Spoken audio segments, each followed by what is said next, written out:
Yeah. Hello mga dong mga jai! Welcome back to my channel. This is Francis and you are watching Scene Zone.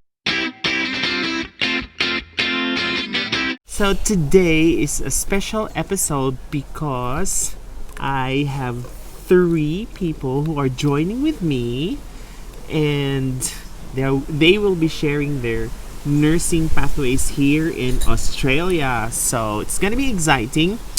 For those of you who are new to my channel, my name is Francis and I am sharing my life and travels here in Australia as a nurse. So please don't forget to subscribe to my channel, hit that bell button to get a notification and share the video to spread the word. Yay! Thank you.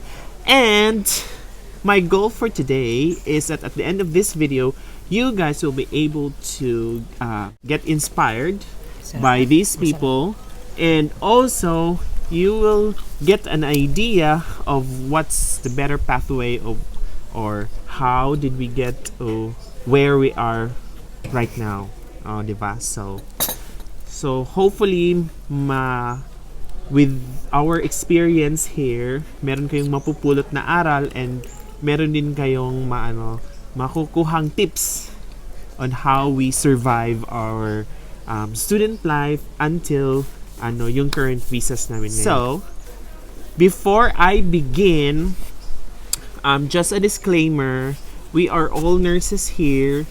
We have different pathways and our previous experiences were also different. So, kung ano man yung mga pinagdaanan namin, not necessarily mangyayari din sa inyo. So, hopefully, our experiences would be your parang guide or inspiration, kumbaga, for those nurses na interested na mag-aral and to work in the land down under. So, let's begin. First of all, we are going to introduce ourselves. We're going to state our names, where we are, what's our job, and where we are right now. And then, so mauna ako. My name is Francis. I came here 2017. My entry was a student visa, and now I'm a nurse working here in Geelong. And currently, I am a permanent resident here. Next would be Vanessa. Hi, I'm Vanessa, and I am from Manila, Philippines, and I'm currently staying at Warrnambool, still here in Victoria, and currently working at Aged Care. Hello, I'm Farah. I'm from Baguio City. I am currently in Warrnambool as well as Vanessa. So I'm working in an aged care facility, and I came here 2018 under conversion program. My name is Mark. I'm from Kidapawan City, so province of North Cotabato. I came here last 2017. Oh, 18. Yes. Sorry, 2018. I'm currently working in an aged care facility, and also I also working in a acute setting in the hospital. So, what's your entry here? So my entry here is I did a bridging program. So it's just a 3-month course to convert your registration from Philippines to Australia. Yeah. So So, the three of us, we took conversion course, which is the 1-year program, and we all studied at Deakin University. However, I was in Waterfront campus, and these two beautiful ladies beside me, they are in Warrnambool. campus. And Mark, he is a bridging.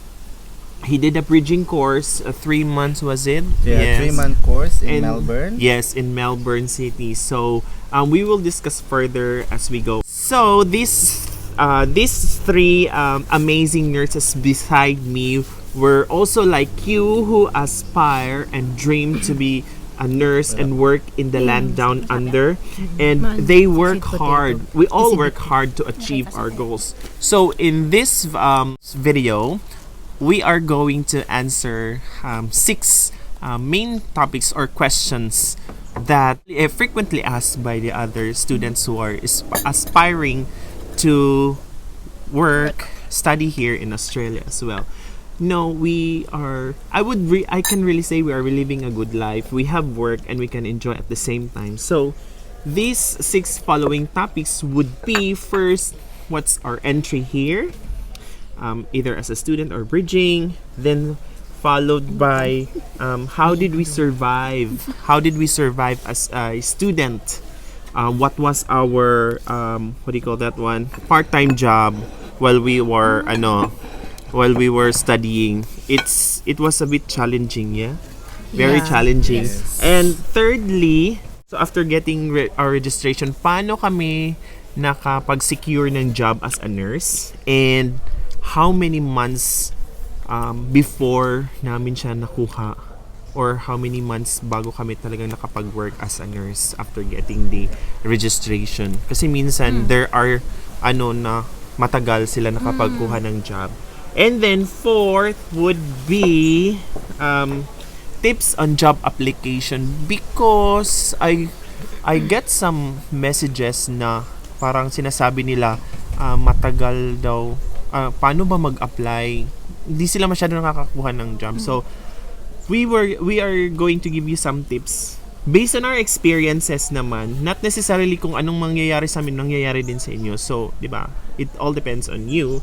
And the fifth one is what's our current visas nowadays, kasi immigration rules and regulations are changing twice a year, 'di ba? Parang twice a year sila nagche-change. So biglang may magbabago sa mga visas. And then lastly, anong mga advices na maibibigay namin sa aming fellow nurses na nasa Philippines and nandito na rin, who for the Filipinos who want to study and work here in Australia, and for those who have already have their AFRA registration, what are your advices to them, how to start, or paano sila to start their nursing life, nursing career here in Australia? So, first question, let's begin. What's your entry here? Ako, as I was saying earlier, I came here 2017.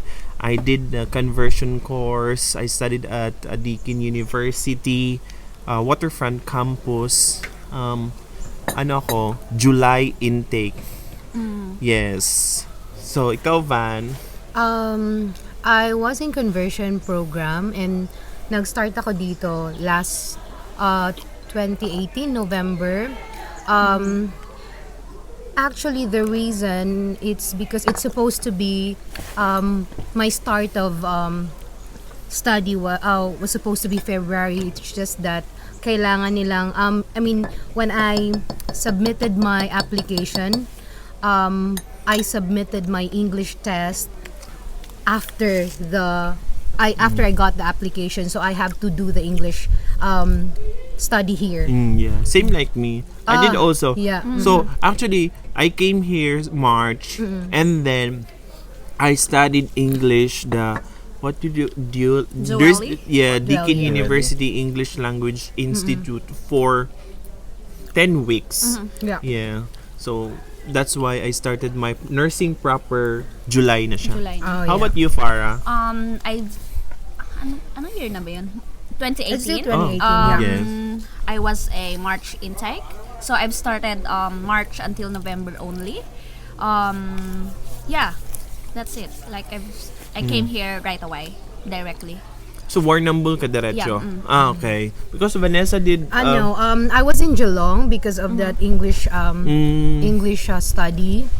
But I decided to move in Warrnambool because yung Deakin kasi they were having like a 20% discount offering yes. to those Consortium. international students, but I'm not sure if they're still offering offering that right now. now, I but think there are universities nowadays that they offer scholarship because of the COVID, and yeah. they are Yes. inviting more students. So hopefully you guys can would be able to get that opportunity.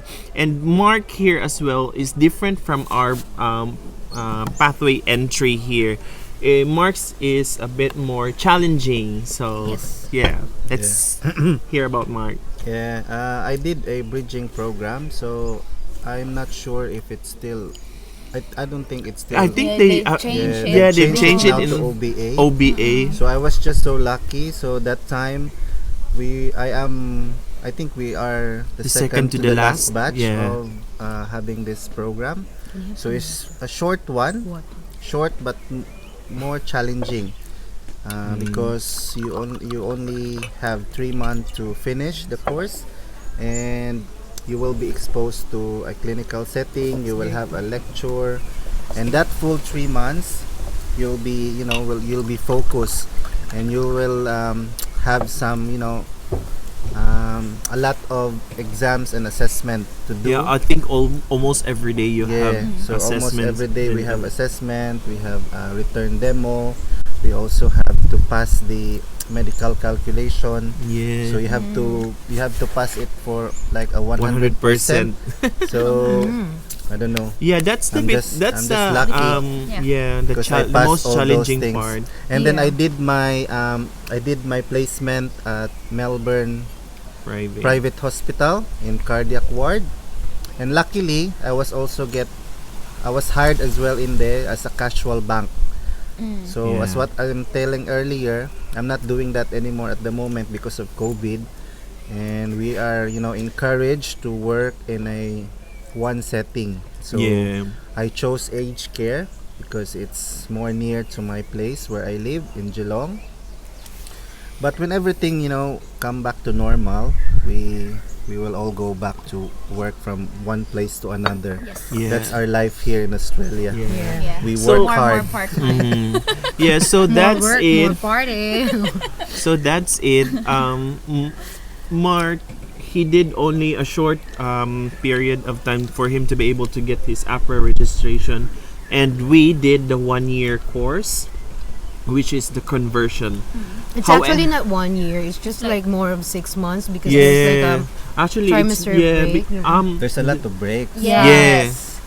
the classes There's just for 2 semesters. 2 semesters. Classes takes only about 2 hours every Yes. week. yeah. And Yeah. 2 to 3 days a And week. yeah. So easy. So, yeah. So this More goes work. down to the next question. How did we survive as a student? So what were our part-time jobs? For me, I first came here. My first job was I worked in a fast food chain in Geelong, Westfield. So I did that for 3 months. So from school, so I study my class English class starts at 8:30 and ends at 2:30, and after that I start to work kasi it's a walking distance lang from from Deakin Uni. So 3 o'clock to 6 p.m. yun na yung work ko every day. Tapos kung weekend, mas mahaba siya kasi wala naman akong klase. So from, for example, minsan mag-opener ako 8 o'clock until 6 p.m. So mataas siya. And then, so far nag-survive naman ako dahil everyday nga yung work and hourly kasi yung pay dito sa Australia. So, nakaka-survive naman ko in terms of paying my rent. However, if yung ganun lang yung work mo, hindi talaga It's just sufficient. hindi sa sufficient. Only makaka-survive ka in terms of buying some groceries and paying your rent, pero hindi naman siya yung for tuition. fee. Oh, it's so hard. Yeah. So, after 4 months, when I started my nursing proper, that's the time I applied sa nursing home and I started to work as personal care assistant. Yes. Yeah, so that's the time na for 1 year, I did a job and I get a good pay na. I was able to save. What Yeah. about you, Van? Well, ako naman, I started as a personal care worker, same as you. However, it was quite challenging because since I started at Geelong, I work as a care worker, PCA there, or they call that as personal care worker. Since I moved to Warrnambool around February, and I tried to look for a job there Yeah. related to my course, like I mean, not as a nurse, but at least it's still on healthcare setting. So yeah, it's hard because Warrnambool is like a small city, and it's so hard to find a job there. I think So that anyway, I think yeah. that time is limited pa yung mga job opportunity Yeah, that time. exactly. But I think nowadays they're getting Yeah, Yeah. more. But yeah, before it was really hard. Like I could say, like since we are studying, I mean, we usually have like class for 3 days in a week. So that 4 days, I have to go back to Geelong and I have to ride a train because I still don't have a car yeah. that time. So it's like Two 2 and a half. hours, Two two and a and a half half? hours. Yeah. So yeah, Quite that's far. my life, and I have to do the essays and all. Yeah, And I can still remember. everything. So yeah, all the sweat and all the tears. Paid off. Yeah. Exactly. What But about yeah, you? it was Anyway. actually good. It's Yeah. a nice experience. Let's hear from Farah. Yeah, so my first job is a PCA as well, like a personal care assistant, same as them. Nag-apply ako ng iba-iba, really, like housekeeping, cafes, waitress and everything. Pero ang hirap din makahanap talaga. So luckily nakakuha ko ng work as a PCA July, I think. So 3 months din ako naghintay, but worth it naman. So Oh yeah, kasi malaki na yung kita pag ano eh. oo, parang okay naman na siya. At least makakasave ka ng konti, and at the same time makakabayad ka ng Rent. Rent. yeah, Rent, and everything. survival. And the good, and one thing is that one more thing is that we are not renting outside. We are renting sa Deakin In campus. University. Yeah. so it's On like we are campus. paying monthly basis, and it's very expensive. Yes. So So if you are, because here in Australia, if you are living in house or living in accommodation Yeah, under it's the more expensive. university, it's very expensive talaga. Yeah. As in Way super. more Yun lang kasi expensive. parang mas accessible siya sa lahat ng kailangan mo. It's So just how, walking distance. so how about you, Mark? Oh, maybe I'm just too lucky, probably, because when I came here, after 2 weeks, I got a job in where I am lucky. still working Yeah. until now. Yes. So I started from, an aged care worker or a personal care worker. Luckily, until now, I'm still there with them. So as a nurse, as a nurse. Yes, as a nurse. yeah, and Yeah. soon No. So yeah, so that that work that I have really supported me with my tuition fee. Yeah. Because even we say it's only a 3-month course, but I paid a lot. Yeah. Just It's for the also 3-month expensive. course. Expensive talaga dito sa Australia. that's- Lahat. Yeah, so even just a bottle of water is expensive. yeah, but to think, just to give you an idea of how we get paid every fortnight, so every 2 weeks yun siya, and we get paid hourly. So as working as PCA, usually yung income namin around $28 per hour as casual. And then, syempre as a student, casual lang kukunin namin kasi nga, kailangan namin ng pera, kailangan namin mag-ipon, and then gusto namin mag-work ng Sundays and Saturdays kasi mas malaki kita pag, Inaccurate. pag tawag nito, weekends. Yeah. However, there are some questions na parang merong nag-question sa nag-message na I should say na after tax na yung I could not say hindi ako pwede mag-discuss about after tax kasi mahirap yung tax Ang dito daming sa Australia. Ang daming calculations, and it will just create misinformation, Yes, that's misconception. So, much better po na i-discuss namin like per hour. Yun na yun siya. Kasi depende naman din sa atin, 'di ba? Kung ilang oras tayo By the way, guys, the more you work, the more you pay oo, tax. the more you work, the more you pay tax. Yep. Pero Yeah. at the end of the financial year, meron ka naman ding makukuha, Yeah. like tax return. Yeah. However, just be mindful to the student visas na 40 hours every fortnight. You have So to follow that. yeah, strictly implemented by the government na 20 hours every week or 40 hours every fortnight or Yep. 2 weeks.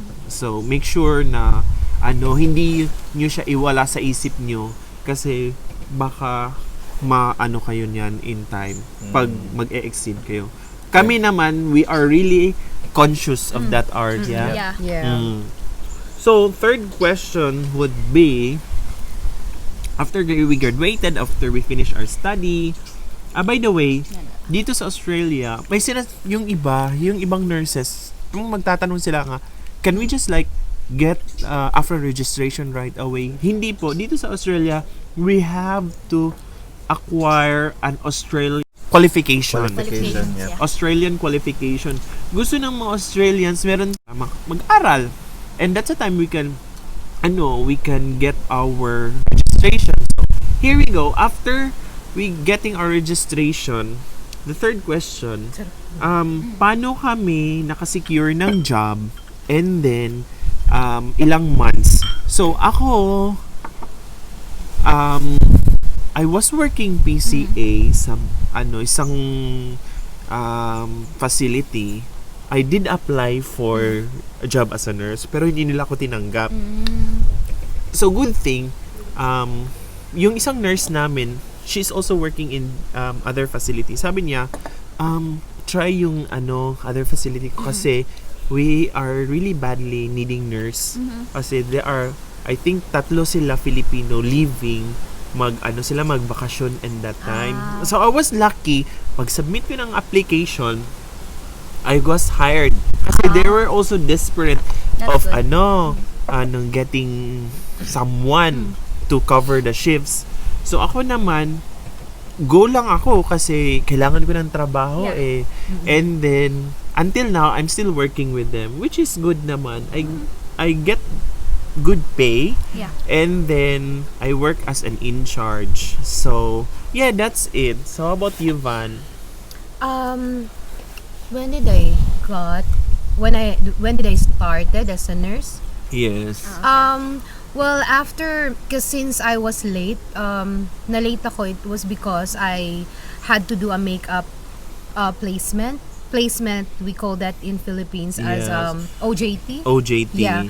So, I was late because I had a surgery and I have to make up my placement. So, Clinical placements, yeah. yeah, so I think I finished my placement around November already. And then after 2 weeks, I think I was working on that facility actually, but I thought I will never get hired because I just worked in that facility for 5 days, I think, because of my due to my schedule. Yeah. It was conflict. So yeah, after 2 weeks, I think I got the job as a nurse. Yeah, That's good. So you mean to say 2 weeks or 3 weeks. That's after you get your registration, 3 weeks after, 2 to Yeah. 3 weeks after, yeah. were December 8 to be exact. Yeah. I got the you were already working as a nurse in Yeah. that facility where you are working right Yeah. now. Okay, that's good. What about you, Far? So as I've said earlier, I started as a PCA, and then when I was applying for my APRA, I would just talk to our manager and everything, and told them that I am really keen to apply as a nurse. Yes. So luckily, they've just interviewed me while waiting for my APRA. So Well, that's good. Yeah, so as soon as I've got my APRA, it's December 6, 2018.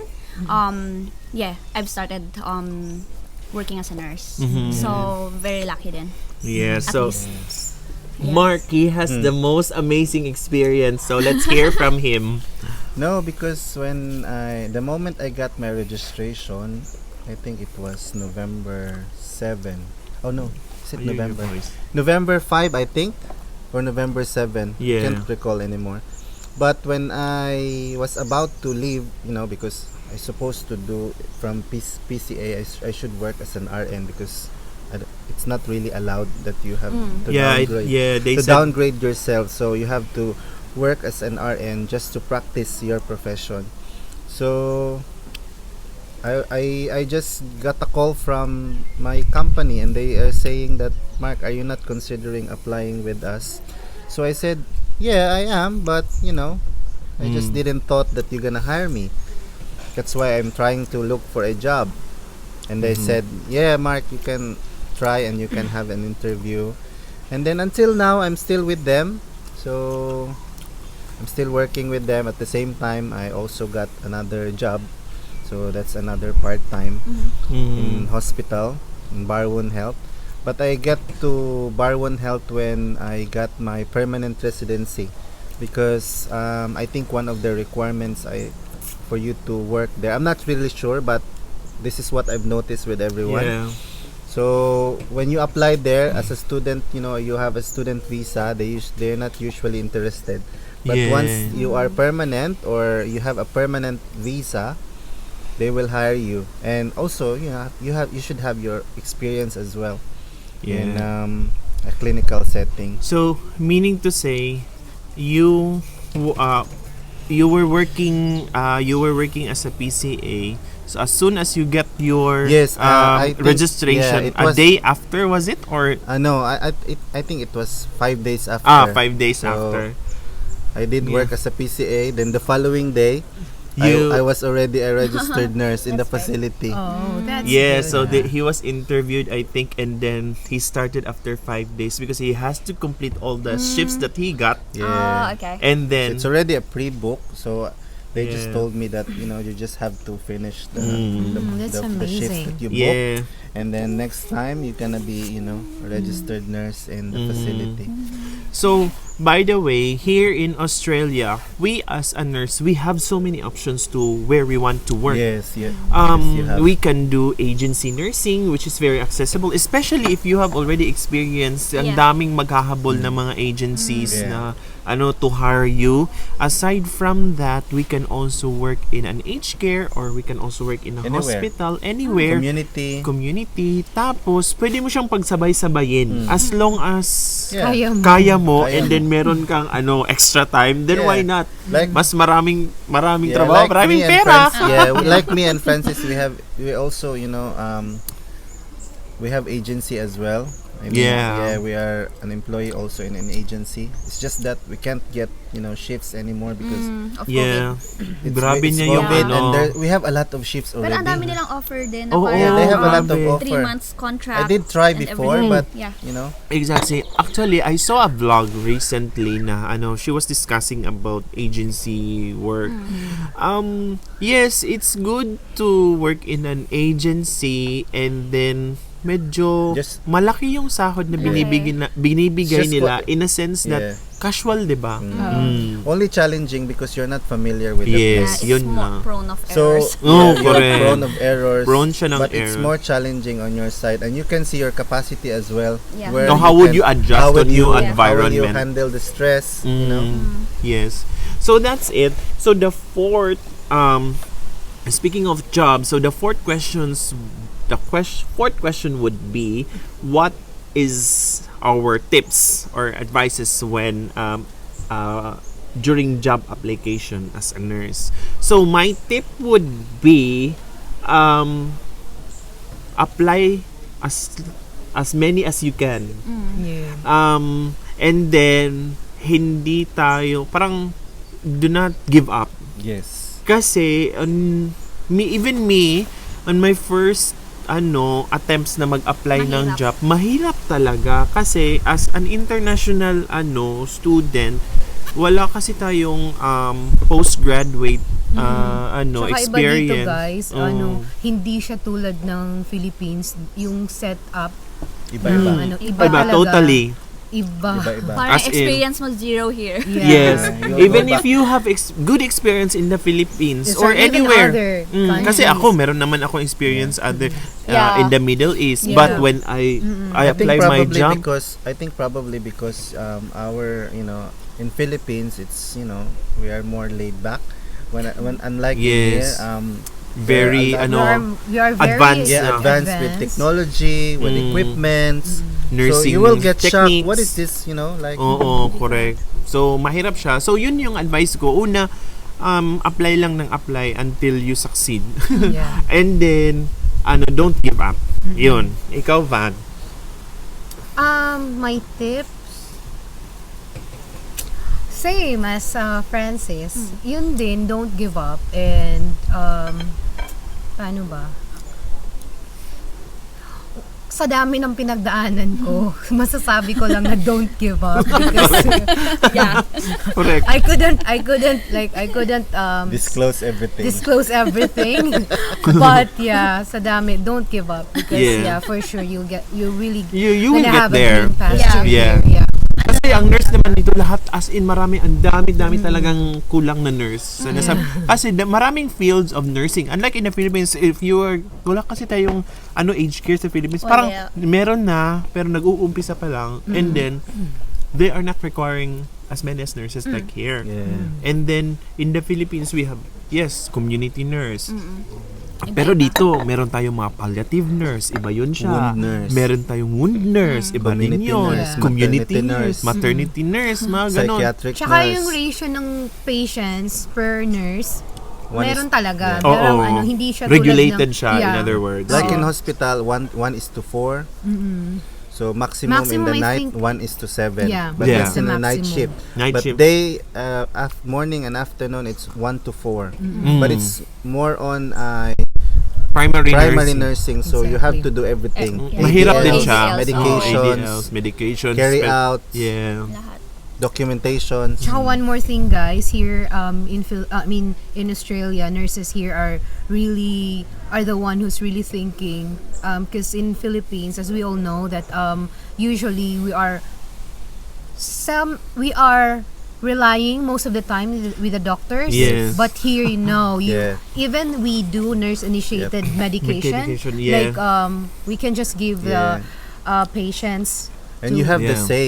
So the doctor would listen to you, Yeah. would follow Magkaka-level your lahat. Yes. decisions because Ganon kasi yung they ano There's dito no eh. superiority. yeah. Yeah. Ganito kasi yung doctor at saka nurse ito. Level. Yeah. Unlike sa Philippines, dito Doc. yung doktor, dito yung Yeah. nurse. Yeah. But and then dito, you would address them by their names. yes. Yeah. First name basis, So guys. you will not call. Yeah. It's up to you if you're gonna call them doctor, but Yeah. they would more likely Prefer, they yeah. would more prefer The if first you call name. first name. Yeah. Now we're Good. all good. Thank you. Thank you. Yeah. But we're not saying naman na lahat ng doktor sa Philippines are like that. Yeah. But, No. yeah, it's not that. Yung culture Mostly lang natin yeah, siguro. the culture. Or mostly lang siguro sa napagdaanan Yeah, natin. What about you, Far? Yung Maybe tip. Siguro I think first pa lang while you're working as a PCA, just in case you work as a PCA, parang magpakitang gilas. Correct. I think. Tama. Kasi nakakatulong yun Oo, kung to i-adapt boost, ka nila and oo. makikita nila yung performance mo right away and they know that, okay, baka makuha ka sa nurse Oo, on the correct. same facility. Lalo na something kung like that. alam nila na ano ka, na nurse ka. Sipag-sipagan. Sipag-sipagan, correct. Kung wala may ginagawa ka, wala naman pala. Pero Correct. galaw-galaw ka lang Benta, doon. benta mo yung sarili mo, girl. Ganun. Ganun, para makuha ng ano. Oo, How I about think- you, Mark? Probably for me, I think attitude. So Oh, correct. yes, Attitude. because attitude always is very important. It Mhm. doesn't matter if you are very good with your Yeah. skills, Yeah. but they are more keen and interested if you have a good attitude. I think that's my best advice for Yeah. everyone. Yes. Lalo Just na... to maintain a good attitude, be professional, Mm, be humble, correct. Exactly. don't be boastful. So I think that's my biggest tip to all the aspiring nurses who want to come here Yeah. to work in Australia, because this is a Cultural, multicultural, diverse Very place. diverse You will be place. working with a lot of people Yeah. with a lot of different attitudes, and most of them, I'm not saying that all, but you can also encounter challenging yung mga challenging times, because they also have their own issues that Correct. it will affect sometimes with their performance. So you just have to be, you have to just to maintain a good working Working attitude, relationship. or good Yeah. working relationship with Correct. And I others. would agree with that, Mark, because Yes. one of my managers told me like skills is nothing, because skills can be Acquired. trained, can be acquired, Yes, but that's right. attitude is really like Yep. very Yeah. most important, because we're dealing with Yeah, patients Yes. and here, you're gonna so be dealing not only with your patient, Patient. but With the with relatives. relatives, Relatives and families, Family. the doctors and doctors, all. everyone. And all the allied Pharmacist. Alam mo, Pharmacist. like, actually na-realize ko, like, doon sa Philippines, di ba, when we were studying nursing, we also, our clinical instructors keep on saying, you will be working with allied healthcare workers. in the Philippines, ano lang naman ang yung ano natin, mga X-ray, mga medical technologies, mga doctors, and ano, Yeah. sila lang yung mostly yung allied healthcare. But Dito, here, dami. marami. Everyone. Speech pa, Speech Physio. pathologist, Physio, dietitian, dietitian. diatrist, podiatrist, what else? We have pharmacist, OTs, OTs, ang dami. Iba-iba sila. Ang dami pharmacists, talaga. and you'll be working with them, and you'll be, talking to them from time to time. So, Yeah. So, in saying that, just want to inform you guys that mas advantage na meron kang makakakuha ka ng magandang job or makakakuha ka ng permanent job if you have the visa na already, not just student visa. So, this next question would be about what's our current visas right now at the moment. So, and this is we will just give you a bit of explanation of what it is, kasi kaming apat iba-iba din kami ng visas, but we can stay here permanently. We are permanents here in Australia, and then we can work full time now. So me, I got my permanent residency just January of this year. So we were invited for 189, and that's independent skilled, and then we waited for 11 months, and then finally we got the permanent residency, and then the company offered me a lot of shifts na. Yeah. Yes. What about you, Van? Well, currently I am on 491. 491 visa. dinagdagan mo ng 1. 491 visa. 144. Sorry, sabog. 491 visa. It's actually a working visa. It's a provisional visa in regional areas. But the good thing about it, before that, I was able to acquire that visa because yung condition before, it was actually a new visa. It was from 489 visa, and then it was changed into 491, and then the conditions when it started, like I need to get at least a full-time job from a company, and what else, I have to stay in regional area for at least 3 years, and I need to get an offer letter from our company. So good thing my manager was able to provide me all those Documentation. documents, and they were very supportive to me, and I was able to apply that working visa, and I think applied that recently last March, and my visa was granted just May, so it's like 1 month only. 1 month apart only. Yeah. Wow, that's good. Wow. Very interesting, and I'm so happy for you. Thank you so much. So Farah, what about you, Far? So, before my student visa expired. It's alright. Yeah. My visa is 489. Ito yung visa before 491. So, kami yung last batch na nakapag-apply. Yung eligibility that time is just 40 hours in a facility, and 2 years in to stay in a regional area in Victoria. So, yun lang yung changes, I think. Yeah, 3 but years, the difference with our visa is that for her, she can apply permanent residency, right? yeah. With that, while you are holding that visa. But for me, You have to wait. I have to wait for 3 years prior converting okay. into permanent But it's residency. still the same. It's still the same Yeah. anyway. I can stay here for like 5 years. That's the maximum. And But then Pero I could still wait for mine to Yeah. like just 2 years. the difference is Yeah. just it's that for her, if she will apply permanent If I want to residency, she have to pay more. But if she will be Okay. waiting after 2 years, I Just think 500. 500. So yeah. So what about you? Since will be waiting after 3 years, I'll just have to pay, I think, for the 300 or 500, same as the. Okay. Yeah. So, So, not that's a bad different, no. because actually guys, there are some na parang conscious sila kung I got messages na they were offered jobs in regional area, kung tatanggapin ba daw nila, ganito, ganyan. Well, Yes. Yes. I would say I would say yes, yes. of course, because visa is very Opportunity. important. Among a job, Yeah. visa is also very crucial here. Yes. We need, parang gusto natin merong tayong... Hindi na pinag-iisipan yan. Oh, Yeah. correct. Go. And guys, if you have an offer in regional areas, just Go for grab it. it. Yeah. Yes. It's because Don't be too picky. staying and living in regional areas is more like, it's like you can save more compared to living in In the like city. big Yeah. cities. We could really attest to Yeah, that, because secure if your you visa just first. really wanted to travel and go shopping, yeah, go to big cities. But if you just have to stay and then Work. live and work, Go go for for regional regional area. areas, and Yeah. Oo. you can save. Kasi A noon lot talagang more. ano din ako parang kahit Darwin pa yan, sabi ko sige pupunta ako dyan as Correct. long as there's visa. Pero nakuha ko at Yeah. same area, so that's good. What about you, Mark? Mine is 189 visa, so it's a independent skilled something. Yeah, skilled independent. Skilled independent, yeah. So I can work anywhere. I Yeah. can work. There's no... there's no restriction. There's Yeah. no provisions. I can work to anywhere in Australia Mhm. as long as I want to. But at the moment, I'm happy in Geelong, so I don't mind at the Yeah. moment working in here. It's very nice here. Yeah, and the Yeah, opportunities are here, and for me, it's all here. But Mhm. probably maybe in the next few years, I can decide to go somewhere, Mhm. sunny, because Yeah, it's always cold. cold here.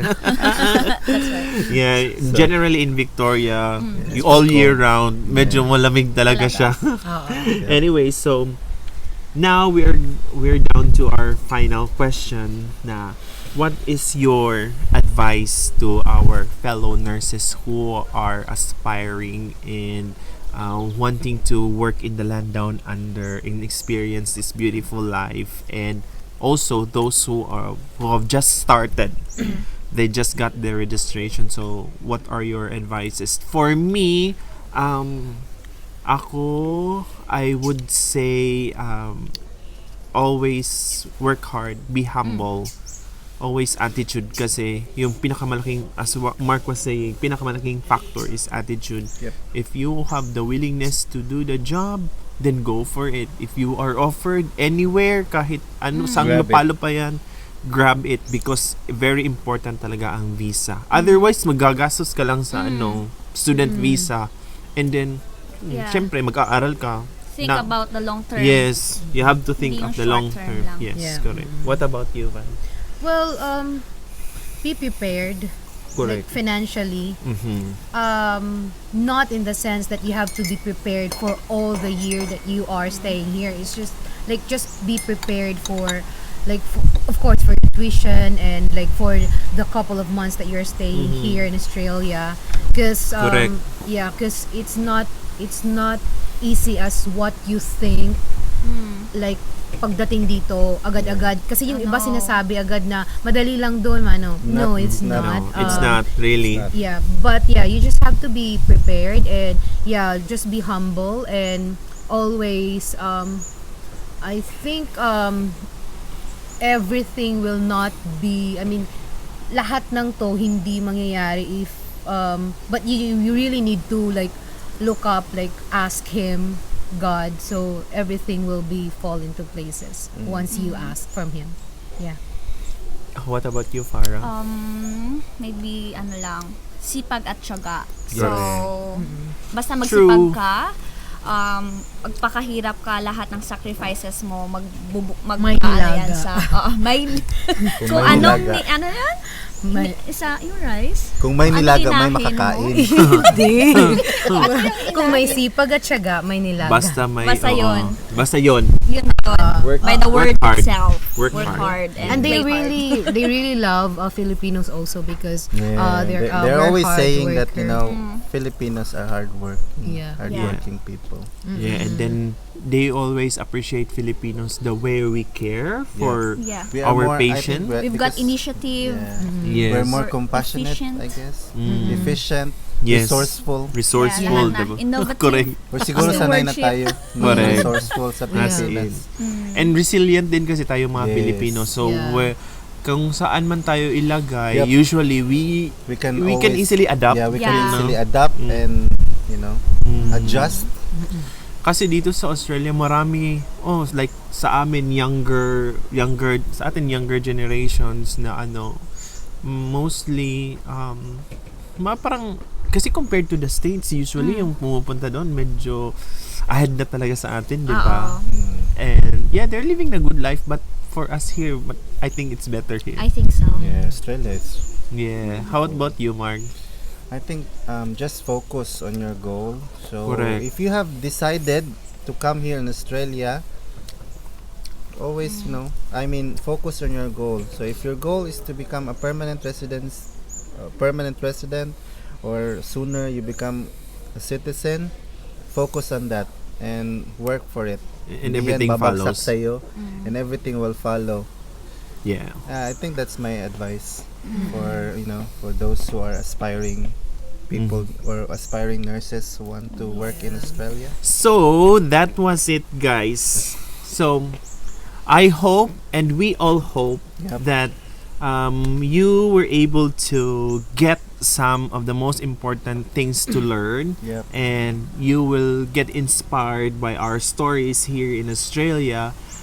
We are not perfect. We all have our own struggles. We all have our own decisions to make. But always remember, it is you who will decide for your own path. It is you who will decide to do whatever it takes to achieve your dream. So, hopefully, you also are going to achieve your Australian dream, Yes. just like us. Yes. It is so nice. This is the best place to live, work, and enjoy. I would Yep. really attest to that. Yeah. And then hopefully na we will see you here in Yeah. Australia. Yes, go. Yes, Yeah. yes. So in saying that, this is Francis and you are watching Scene Zone. This is Vanessa, Farah, and Mark, and we all hope to see you here. And don't forget to Like Like, and subscribe subscribe. to Scene Zone. Yay. See ya. See ya. Yeah. Thank you. Thank you.